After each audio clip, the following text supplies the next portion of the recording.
자, 그러면 CPU 스케줄링의 첫 번째 알고리즘부터 살펴보도록 하겠습니다. 첫 번째 나오는 스케줄링 알고리즘은 First Come, First Served라는 방식이죠. FCFS라고도 부릅니다. 그래서 이 First Come, First Served 방식 스케줄링은 어떤 방식으로 진행이 되냐면 말 그대로 첫 번째 처음 들어오는 프로세스를 가장 먼저 서비스 해준다라는 뜻이 되겠습니다. 그래서 결국 들어온 순서대로 서비스를 해주겠다라는 알고리즘이겠죠.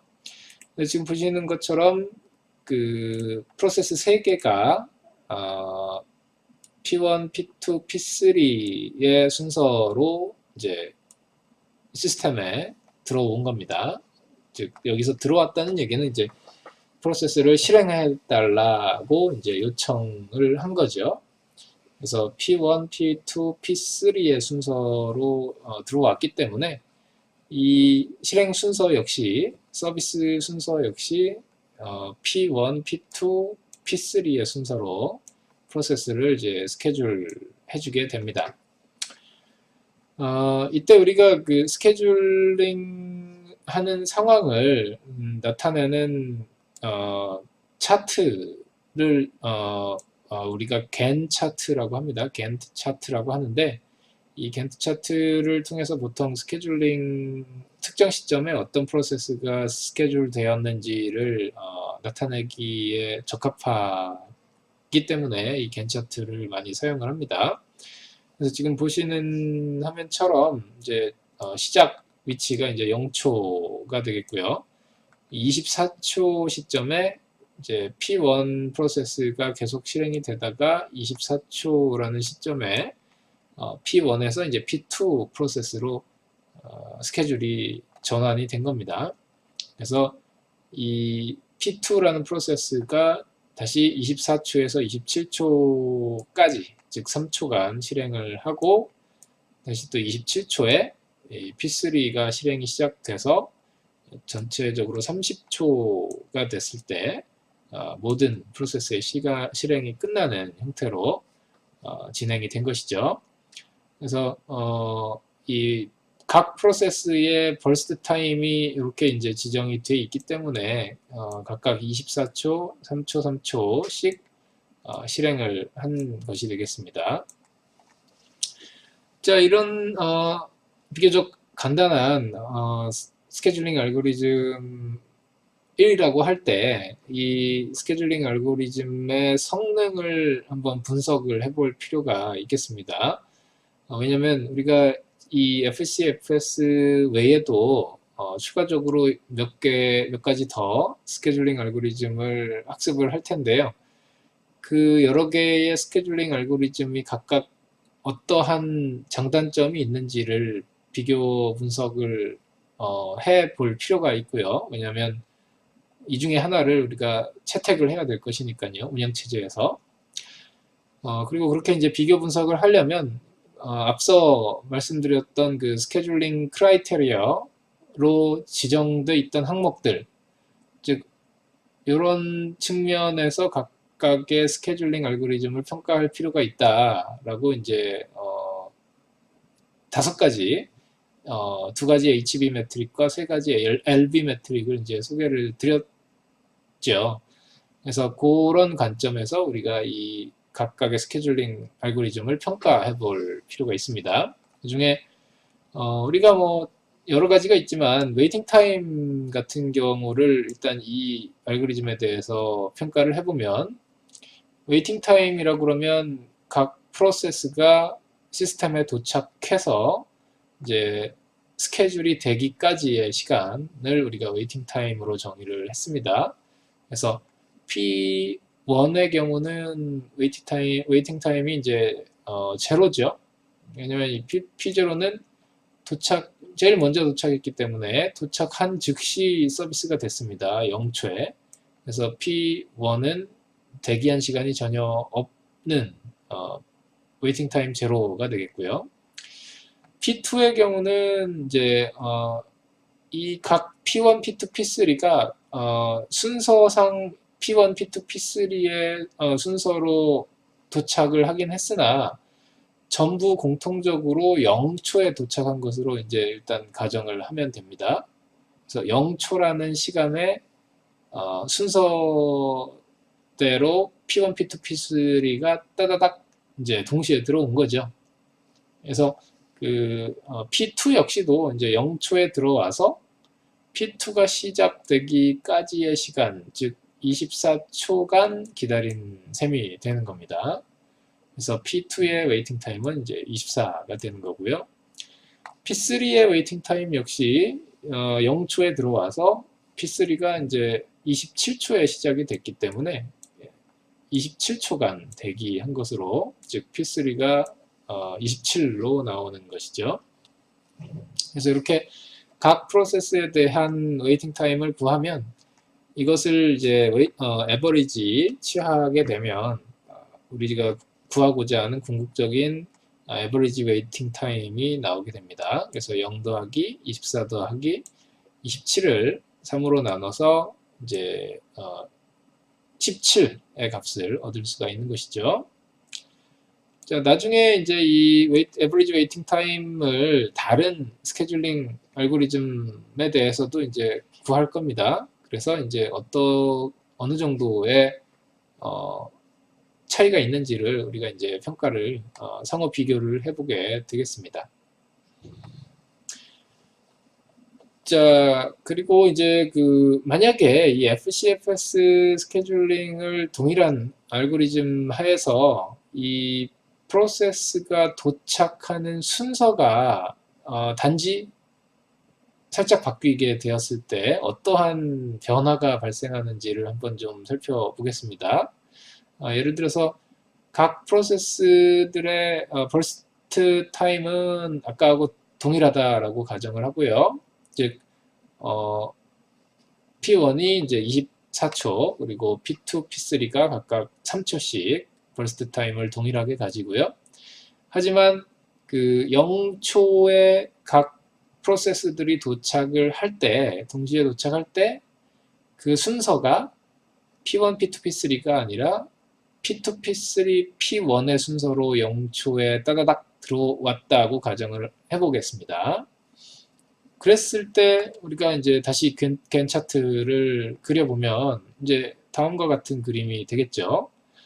0초에 가장 먼저 들어온 P2가 제일 먼저 스케줄이 되겠죠. 그래서 0초부터 3초까지 P2가 실행될 것이고, 그 다음에 P2 다음에 들어온 P3가 그 다음 스케줄을 받을 겁니다. 그래서 3초라는 시점에 P3가 실행되기 시작해서 6초까지 실행됩니다.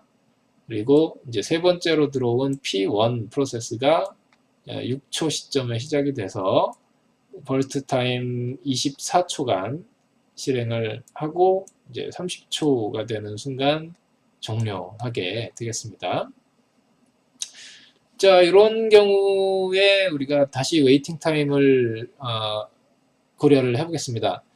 P1의 웨이팅 타임은 얼마가 되는지 살펴보면 P1은 0초에 들어왔는데 6초부터 실행을 시작을 했죠. 그래서 웨이팅 타임이 6초가 되겠고요.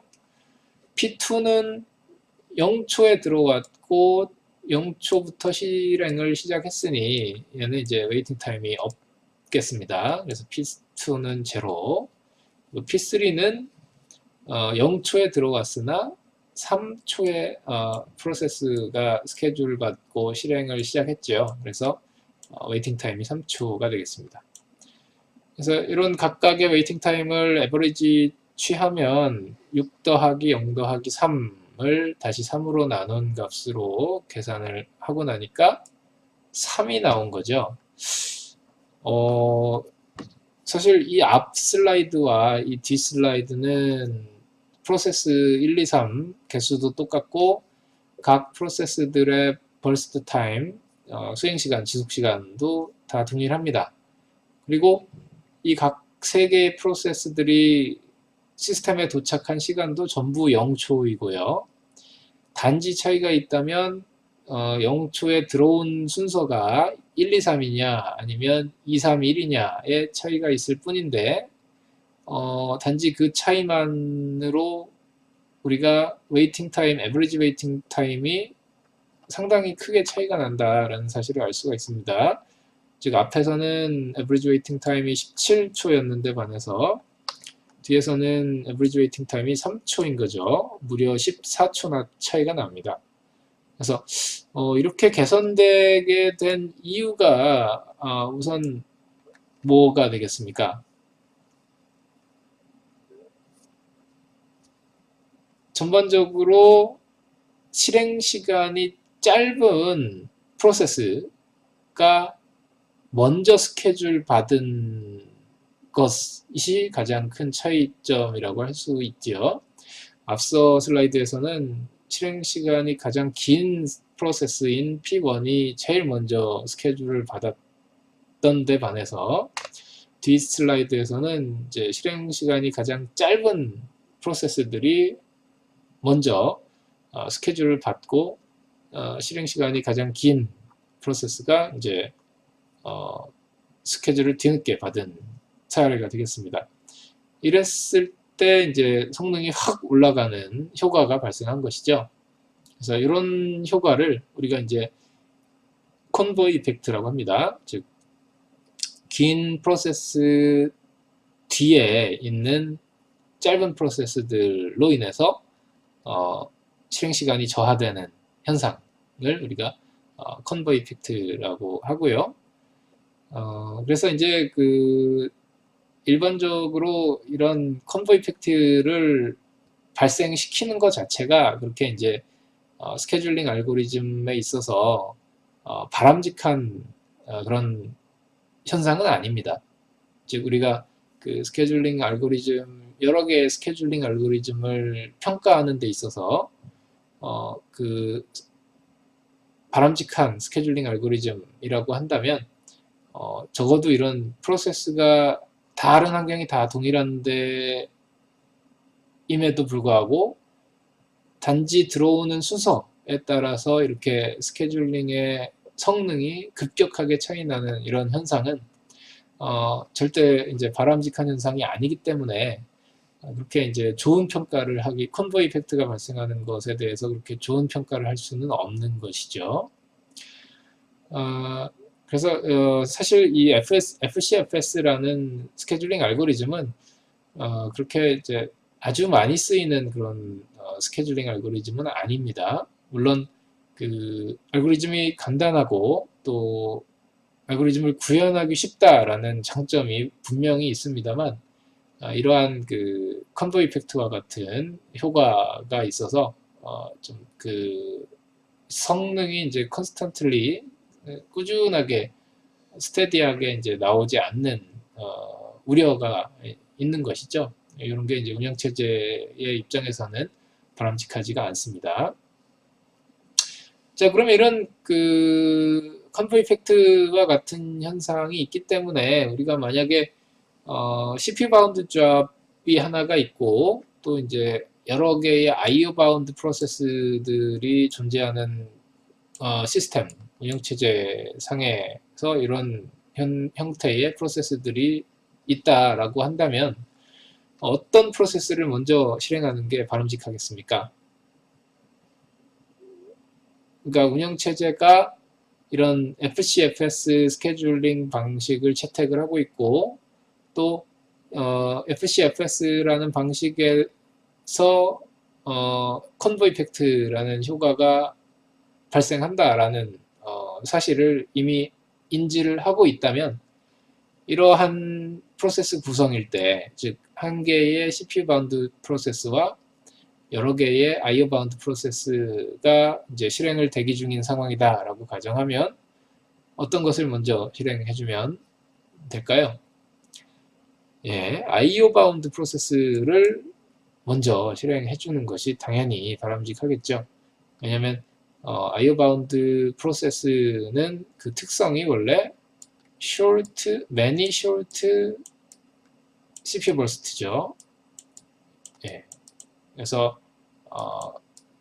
앞서 이제 설명드렸던 P2, P3와 같은 형태의 CPU 버스트를 보여주는 애플리케이션이 바로 이 IO 바운드 프로세스가 되겠습니다. 반면에 CPU 바운드, 원 CPU 바운드 프로세스라고 한다면 이제 a few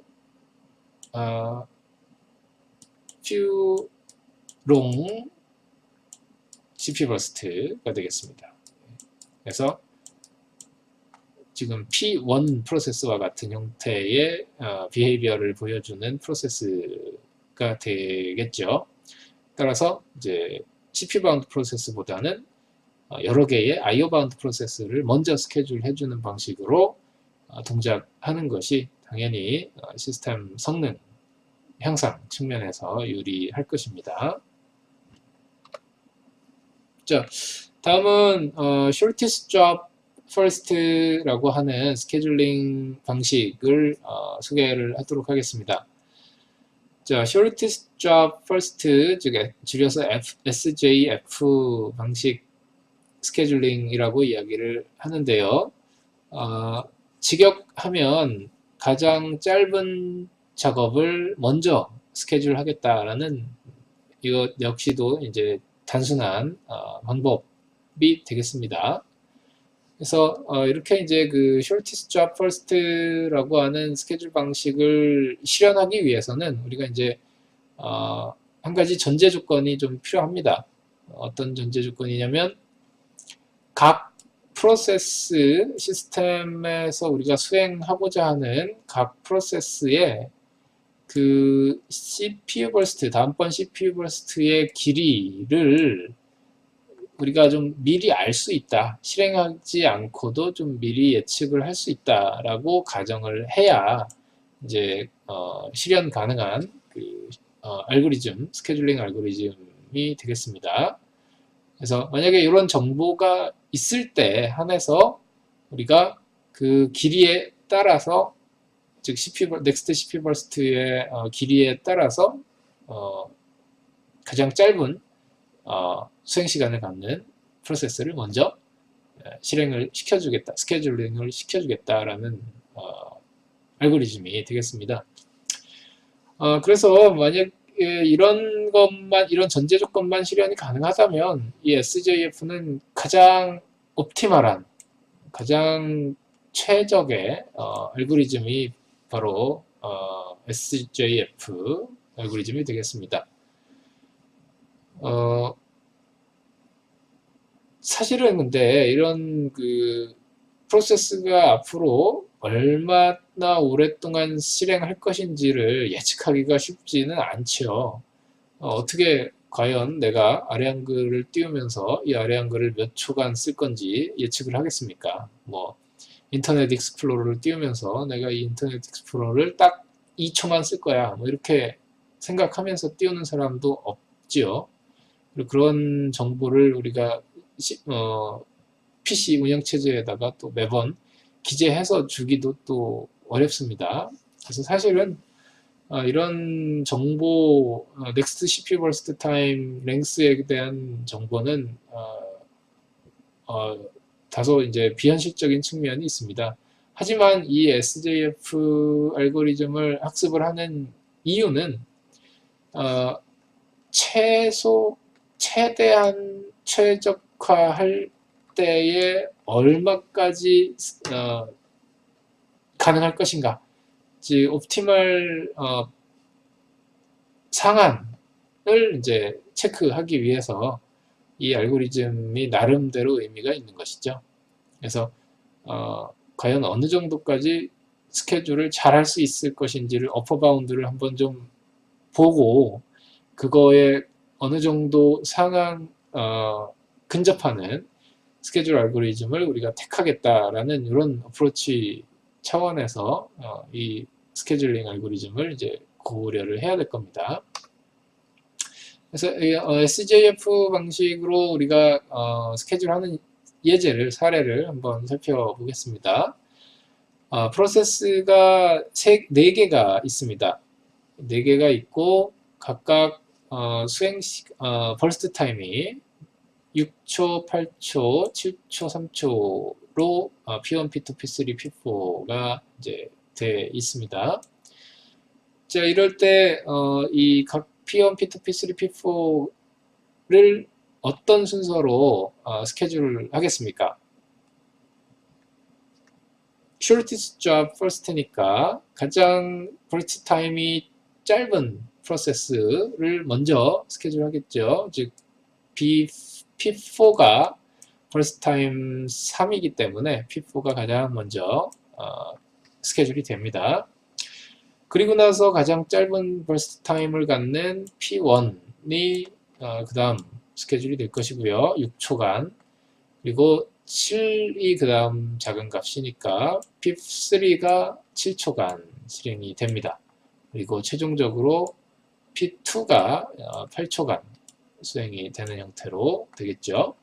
그래서 겐 차트를 살펴보면 0초에 P4가 실행되고 3초간 수행한 후에 다시 P1을 6초간 수행을 합니다. 그리고 다시 9초라는 시간에 그 다음 짧은 CPU 버스트인 P3를 실행을 하고요. 7초간.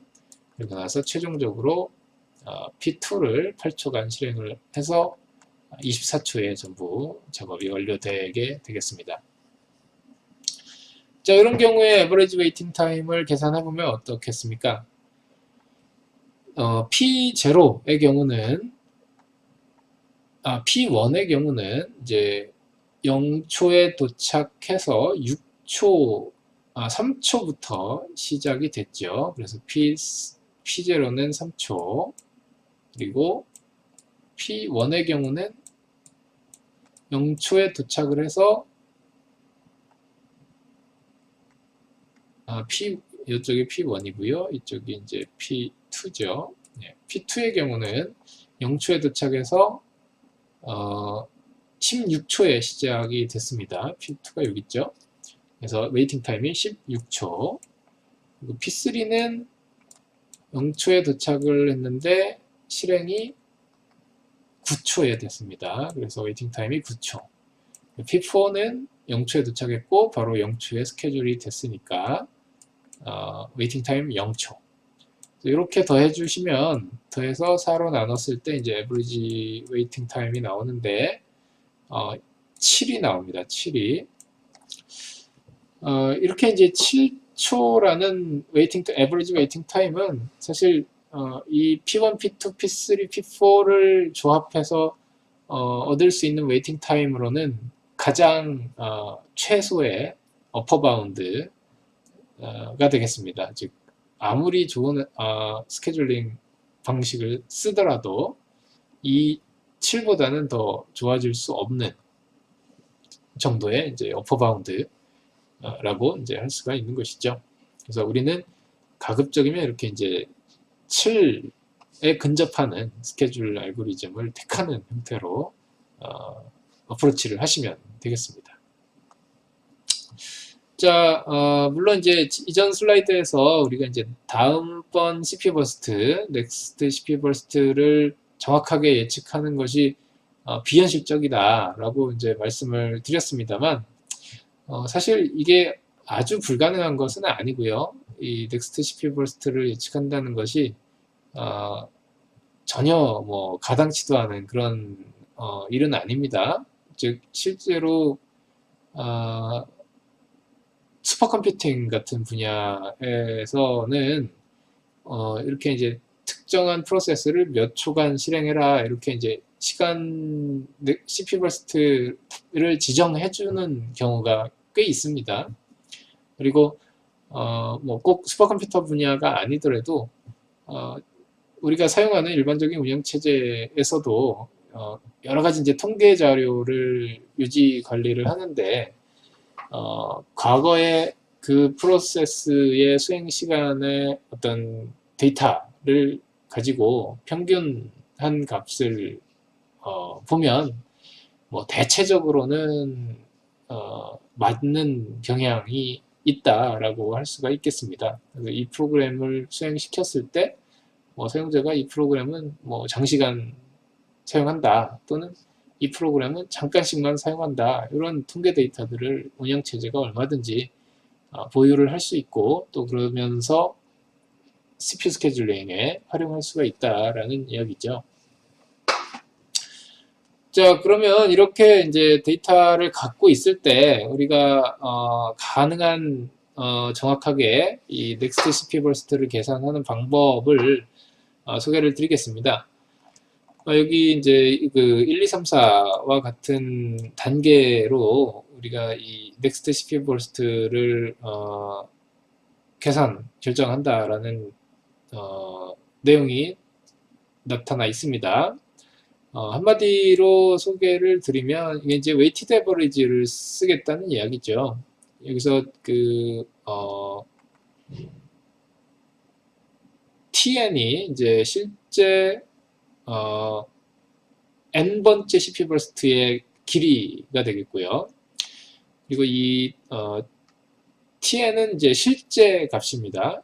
그리고 타우 n 플러스 1은 이제 다음 CPU 버스트를 이제 예측한 값이죠.